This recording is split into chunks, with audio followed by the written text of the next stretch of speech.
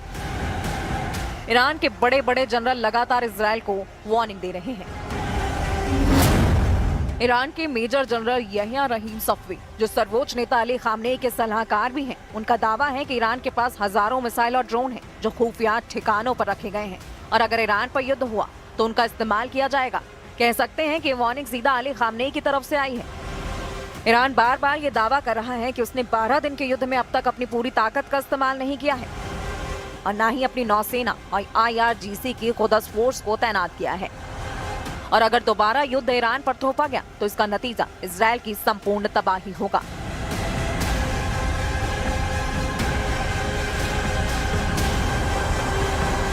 तेल अवीव से लेकर हाइफा तक दुनिया ने ईरान के मिसाइल हमलों को देखा। जमीन पर तबाही देखी, बड़ी बड़ी इमारतों को खत्म होते देखा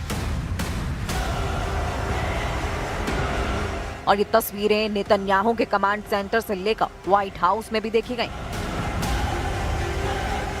इसलिए ट्रंप ने भी कहा है कि ईरान और इजराइल दोनों को इस युद्ध में नुकसान हुआ है और इजराइल ने भी बड़ी चोट खाई है। इससे पहले इजराइल में विपक्ष के सांसद और पूर्व रक्षा मंत्री एविगडोर लिबरमैन कह चुके हैं कि ईरान इजराइल पर बड़ा हमला कर सकता है। लिबरमैन कह चुके हैं कि इजराइल में लोगों को बम शेल्टर की तैयारी पूरी रखनी चाहिए। एक तरह से एविगडोर लिबरमैन ने इजराइल में ईरान का खौफ फैला दिया है, यानी इजराइल में इस वक्त ईरान की मिसाइलों का सायरन बजने लगा है। इजराइल की सेना को इस बात का एहसास है कि जून में हुए युद्ध के बाद ईरान ने अपना हथियार गोदाम भर लिया है। इजराइल को भी अमेरिका से हजारों बंकर बस्टर बम सप्लाई हो चुके हैं। इसलिए अगला ट्रिगर कौन दबाएगा, नए युद्ध का फैसला यही बात करेगी। एविगडोर लिबरमैन ने कहा है कि ईरान इजराइल से बदला लेना चाहता है, इसलिए इजराइल को ईरान पर फिर से पहले हमला कर देना चाहिए। ईरान बदला जरूर लेगा, इजराइल पहले हमला करे। इसमें कोई शक नहीं कि नेतन्याहू बहुत दबाव में है। गाजा में युद्ध विराम के बाद उनकी सीना खाली है। एयरफोर्स को फिर से तैयार करके इजराइल में नए युद्ध का अलर्ट जारी किया जा रहा है। एविगडोर लिबरमैन जिस तरह से ईरान को ललकार रहे हैं, उससे लगता है कि नेतन्याहू को कोई फैसला लेना होगा, क्योंकि अब इजराइल अंदर ईरान से फिर युद्ध करने का प्रेशर बढ़ने लगा है। लिबरमैन इजराइल में विपक्ष की पार्टी ये इजराइल बेतुनों के प्रमुख हैं। उनका कहना है कि ईरान को रोकने के लिए इजराइल के पास कोई और रास्ता नहीं है। इसलिए ईरान के बचे हुए परमाणु और मिसाइल ठिकानों को पूरी तरह बर्बाद कर देना चाहिए और ये भी कि वो खुद मोसाद से कहेंगे कि ईरान में सत्ता बदलने के लिए काम किया जाए।